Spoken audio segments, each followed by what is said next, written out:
కేంద్ర కేబినెట్లో పోర్టుఫోలియోలపై టీడీపీ అధినేత చంద్రబాబు కీలక నిర్ణయం తీసుకున్నట్టు తెలుస్తోంది. మోదీ ఆహ్వానం మేరకు మంత్రివర్గంలో చేరాలని నిర్ణయించుకున్న ఆయన శాఖల కేటాయింపును మోడీకే వదిలేసినట్లు సమాచారం.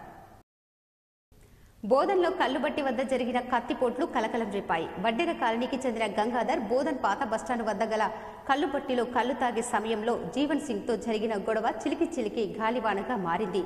జీవన్ సింగ్ తన వద్ద ఉన్న కత్తితో గంగాధర్ గొంతుపై పొడవగా తీవ్ర రక్తస్రావమై ప్రభుత్వ ఆసుపత్రిలో చికిత్స పొందుతున్నారు.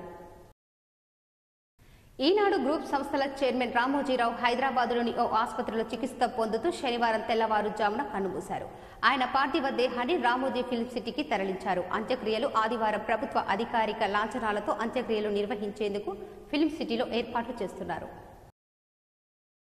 నీట్ ఎగ్జామ్లో అవకతవకలపై BRS working president KTR X వేదిక స్పందించారు.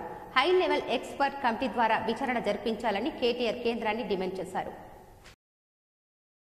ఈనాడు సంస్థల అధినేత రామోజీరావు భౌతికాయానికి టీడీపీ అధినేత చంద్రబాబు దంపతులు నివాళులు అర్పించారు. ఉదయం ఢిల్లీ నుంచి హైదరాబాద్కు చేరుకున్న చంద్రబాబు తన సతీమణి భువనేశ్వరితో కలిసి ఫిల్మ్ సిటీకి వెళ్లారు.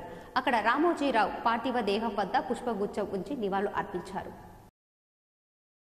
హైదరాబాద్ నాంపల్లి ఎగ్జిబిషన్ మైదానంలో జరుగుతున్న చేప ప్రసాదం పంపిణీ కార్యక్రమంలో విషాదం చోటు చేసుకుంది.